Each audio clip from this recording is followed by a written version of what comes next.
Liberty Nation with Tim Donner. Well, we've heard whispers and rumors and speculation about it for a while now. But with the way things are going for the Democrats these days, the living embodiment of the Keystone cops who can't get out of their own way and get steamrolled by this president time after time, it's turned into a major topic of discussion these days, and rightfully so, the black vote. For almost 60 years, the currency, the bread and butter of the Democratic Party, may well now be in play to a degree we haven't seen before in the wake of 3 recent polls with stunning approval numbers among African Americans for President Trump and the descent of the Democrats' presidential field into a trio of candidates who've been unappealing, shall we say, to black voters. Here to talk this through is Liberty Nation's own Jeff Charles. Hello, Jeff. Hey, Tim. How you doing?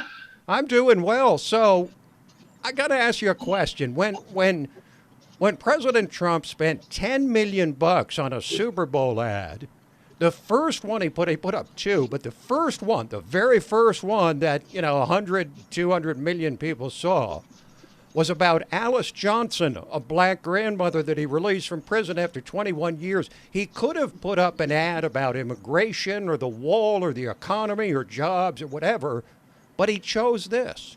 What did that say to you, if anything? Yeah, when I first saw that, and I had already been hearing about how he's going to be going after the black vote, but when I saw that solidified it. It shows that that winning over black voters is a top priority for his campaign. And I'll tell you, Tim, it's a long time coming for a Republican president to actively court the black vote. It's awesome to see. Well, it seems that President Trump has such high support among his base and among Republicans writ large, something like 93, 94%, and such a weak Democratic field that he can afford to spend a lot of time and make a huge push among this totally atypical demographic group. In other words, it seems like he has the luxury of trying to snag a few more points from the black vote. Yes, he does. He definitely does. And I love that he's doing it. He's doing it even though he doesn't need to do it. Right. And I think that, and I'm sure that there have been people who have maybe tried to talk him out of it, but he's not doing it. He's going after the black vote because I think that even if he didn't have that 95% among Republicans, I think he would still be doing that, because even in 2016, he didn't do what he was doing now, but he at least spoke to the black community to try to earn some votes. Well, the message this time to the black community writ large is that, last time I said, what have you got to lose? Take a riverboat gamble on me. This time, he says, not only do you not have anything to lose, but look what you've gained from the first 4 years of my administration.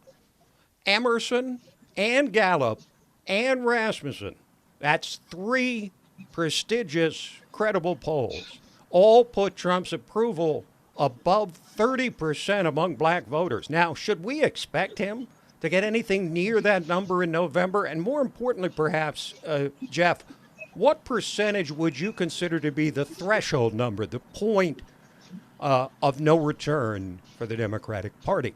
I think we have to be realistic about this. He's not going to get 30% of the black vote.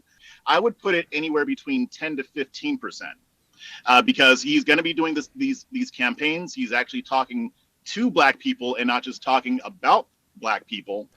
Of course, the black vote will hinge not just on Trump, but on who the Democratic candidate is. And it seems Joe Biden was going to be the great white hope of the Democrats to win the black vote, presumably because he was Obama's vice president, because I can't think of any other reason. But with his campaign now, on virtual life support, it seems none of the other candidates still standing have any real appeal to black voters. Black voters were supporting Biden partly because of his tie to Obama.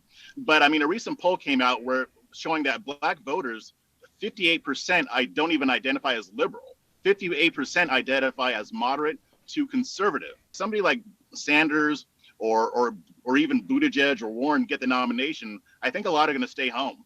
Okay, well, I'm sure we're going to have you back to talk more about this in the run up to the presidential election. For now, thanks for joining us again, Jeff. Appreciate it. All right. Thanks for having me. That is Jeff Charles, socio political correspondent for LibertyNation.com.